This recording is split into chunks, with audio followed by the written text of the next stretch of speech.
हम अपने चैनल में सभी साथियों का स्वागत करते हैं। आप लोग देख रहे हैं प्रेजेंट परफेक्ट कंटीन्यूअस टेंस। इसकी पहचान है कि जिस हिंदी वाक्य के अंत में रहा है, रही है, रहे हैं, रहा हूँ आदि शब्द आते हैं और अंत में काम जारी रहने का समय दिया जाता है। तो चलिए अफर्मेटिव सेंटेंस पढ़ने से पहले कुछ संकेत के बारे में हम देखते हैं। यहाँ पर देख रहे हैं नंबर 1 में ही, सी, इट या किसी का नाम एक वचनकर्ता के साथ सहायक क्रिया हैज बीन का प्रयोग करते हैं। आई, बी, यू, दे बहुवचनकर्ता के साथ सहायक क्रिया हैव बीन का प्रयोग करते हैं और निश्चित समय के लिए सिंस और अनिश्चित समय के लिए फार का प्रयोग करते हैं। सूत्र देख लीजिए। सूत्र में दिया गया सबसे पहले कर्ता ढूंढ कर लिखिए, इसके बाद हैज या हैव का प्रयोग करिए, फिर बीन का प्रयोग करिए, फिर वर्ब की फर्स्ट फॉर्म में आईएनजी जोड़िए, फिर इसके बाद ऑब्जेक्ट माने कर्म लिखिए, इसके बाद निश्चित समय के लिए सिंस, अनिश्चित समय के लिए फार का प्रयोग करिए, इसके बाद लास्ट में जो टाइम दिया गया उसको लिखिए। चलिए हम लोग उदाहरण के माध्यम से समझेंगे तो थोड़ा और समझ में आएगा।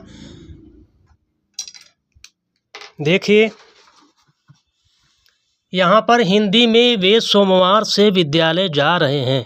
तो सबसे पहले हमें देखना है कि कर्ता दिया गया है, कर्म दिया गया है, फिर क्रिया दी गई है, टाइम दिया गया है। देख रहे हैं, यानी इसमें सब कुछ दिया गया है। तो सूत्र के हिसाब से मान रखिए। कह रहा है कि सबसे पहले कर्ता ढूंढिए, कर्ता दे माने वे लिख दीजिए। अब दे के साथ कौन सी सहायक क्रिया आएगी इसमें लिख दिए हैं पूरा। तो आपका कर्ता बहुवचन है तो बहुवचन की सहायक क्रिया हैव। इसके बाद बीन सूत्र में आगे दिया गया, बीन लिखिए। बीन के बाद क्या करेंगे, वर्ब की फर्स्ट फॉर्म में आईएनजी जोड़ेंगे। तो क्रिया क्या है आपकी, जाना, तो गो में आईएनजी जोड़ दीजिए। इसके बाद को शब्द छिपा है तो टू लगा दीजिए। इसके बाद क्या करेंगे, ऑब्जेक्ट दिया गया है तो ऑब्जेक्ट माने कर्म आपका क्या है, विद्यालय, तो स्कूल माने विद्यालय लिखिए, लिख दिए। फिर निश्चित समय के लिए सेंस या फार का प्रयोग करिए।